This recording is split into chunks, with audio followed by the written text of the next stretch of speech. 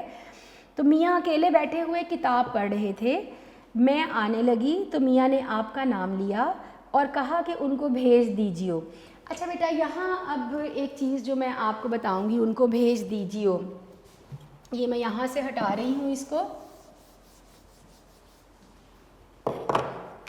میں نے پہلے بھی آپ کو بتایا تھا کہ بھیج دیجیے، جس کو ہم کہتے ہیں نا کہ بھیج دیں یا بھیج دیجیے۔ میں نے آپ کو پہلے بتایا تھا متروک تراکیب کے بارے میں، پھر میں نے آپ کو بتایا مستعمل تراکیب کے بارے میں۔ متروک کون سی ہیں؟ جو ہم نے ترک کر دی، جو ہم نے ختم کر دی، اور مستعمل کون سی ہیں؟ جو ہم استعمال کر رہے ہیں۔ بہت سے الفاظ، بہت سی تراکیب ایسی ہیں، جیسے اس میں ہم آگے نسبت کر پڑھیں گے، وہ تب بھی میں آپ کو یہ لکھ کے بتاؤں گی۔ پرانے دور میں جو اردو استعمال ہوتی تھی، جس طرح سے بولی اور لکھی جاتی تھی، جس کو اب ہم نے چھوڑ دیا اور اب ہم اس کی جگہ نئے الفاظ استعمال کرتے ہیں، تو یہ وہ دو تراکیب ہے، مستعمل جو ہم اب استعمال کر رہے ہیں اور متروک جو ہم نے ترک کر دی، ختم کر دی۔ تو بھیج دیجیے، لے لیجیے، دے دیجیے، یہ اس طرح کے الفاظ ہیں جو کہ آپ پرانے دور کی اگر ایڈیشنز پڑھتے ہیں، پرانے اردو دیکھتے ہیں، تو اس طرح سے لکھا اور بولا جاتا تھا۔ ہم نے جب کاہلی اپنا سبق پڑھا تھا، اس میں بھی ہم نے پڑھا تھا آوے، جاوے، یعنی وہ الفاظ جو پرانے دور میں اردو میں استعمال اس طرح سے کیے جاتے تھے، لکھے یا بولے جاتے تھے، لیکن اب ہم اس کی جگہ کچھ اور الفاظ استعمال کرتے ہیں۔ تو یہ اسی طرح بھیج دیجیے کا مطلب یہاں کیا ہو گیا؟ بھیج دو یا بھیج دیجیے۔ تو انہوں نے کہا کہ جب میں اوپر گئی وہ کتاب پڑھ رہے تھے، اور جب میں آنے لگی تو انہوں نے آپ کا نام لیا اور کہا کہ ان کو یہاں بھیج دیں۔ آگے سے سلیم پھر سے پوچھتا ہے، سورج سے کچھ غصہ تو نہیں معلوم ہوتا تھا، یعنی وہ مسلسل گھبرا رہا ہے اپنے باپ کے پاس جانے سے، ڈر رہا ہے اپنے باپ کے پاس جانے سے۔ تو بیٹا یہ ہمارے سبق کا جو پہلا صفحہ ہے، جہاں آج ہم نے تعارف پڑھا، جہاں آج یہاں پہ یہ ہم نے اپنا سبق بھی جو ہے وہ بھی پہلا صفحہ جو ہے وہ ختم کر لیا۔ اب چونکہ لیکچر کا وقت ختم ہو رہا ہے تو میں یہاں پر آج ابھی اس کو چھوڑ رہی ہوں۔ آگے سے انشاءاللہ جب ہمارا اگلا لیکچر ہوگا تو ہم یہیں سے آگے سے اپنا سبق جو ہے اس کو شروع کریں گے، کنٹینیو کریں گے۔ تو ابھی جو ہم نے اپنا سبق شروع کیا تو مصنف کا تعارف، اس کی تاریخ، اس کا نام، سبق کا عنوان، صنف ادب ماخذ میں نے آپ کو بتایا۔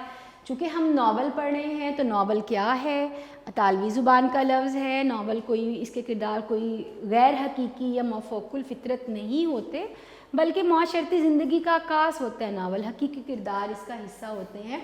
چند ایک ناولوں کا چونکہ ذکر آیا، بنات النعش، میرات العروس، ابن الوقت، ان کا تھوڑا بہت میں نے آپ کو انٹروڈکشن دیا جو مصنف ہی کے لکھے ناول ہیں۔ لیکن پھر ہم آگے اپنے اس ناول کی طرف جو ہم پڑھ رہے ہیں، یعنی توبۃ النسوء کی طرف۔ تو کس طرح سے نسوء نام کا جو شخص ہے اس نے عاقبت کا جب منظر دیکھا اور اپنے گھر کی اصلاح کا سوچا اور اپنے چھوٹے بیٹے کو بلایا، اور وہ چھت پر جانے سے کس طرح سے ڈر رہا ہے، اور اس کی ماں کے درمیان جو بات چیت ہو رہی ہے، تو اس کے بارے میں ہم نے یہاں پڑھا۔ تو آج یہ جو پہلا صفحہ جہاں تعارف تھا آپ کے سبق کا، اور جو چند ایک مکالمے آپس کی ان کی بات چیت کے ہم نے یہاں تک پڑھ لیا۔ لیکچر کا وقت چونکہ ختم ہو رہا ہے، آگے سے اب اگلے لیکچر میں ہم اپنا جو سبق ہے اس کو آگے سے شروع کریں گے۔ تو بیٹا جو پڑھا ہے کوشش کیا کریں، اس کو یاد رکھا کریں، اپنی بک سامنے رکھا کریں۔ مشکل الفاظ جو میں بیچ میں بتاتی جاتی ہوں، لکھ کے بھی معنی بتاتی ہوں، ویسے بھی بتا رہی ہوں، تو آپ ان کو بھی لکھا کریں، کیونکہ آپ کو نثر پارہ کہیں سے بھی آ سکتا ہے، تو آپ کو مشکل الفاظ کے معنی آنے چاہیے۔ تو بیٹا یہ اس کو اچھی طرح سے پڑھیے گا ضرور، بعد میں بھی بند کر کے مت رکھ دیجیے گا کتاب کو، کتاب کھولیے گا، تعارف بھی پڑھیے گا، اور جہاں تک ہم نے پڑھ لیا اس کو دوبارہ پڑھیے گا تاکہ آپ کو چیزیں اچھی طرح سے ذہن میں محفوظ رہ جائیں۔ تو لیکچر کا وقت بیٹا ختم ہو گیا، انشاءاللہ اپنے اگلے لیکچر میں ہم اپنے سبق کو جہاں ہم نے چھوڑا ہے آگے یہیں سے ہم اس کو شروع کریں گے۔ تب تک اپنا خیال رکھیے، مجھے اجازت دیجیے، شکریہ، اللہ حافظ۔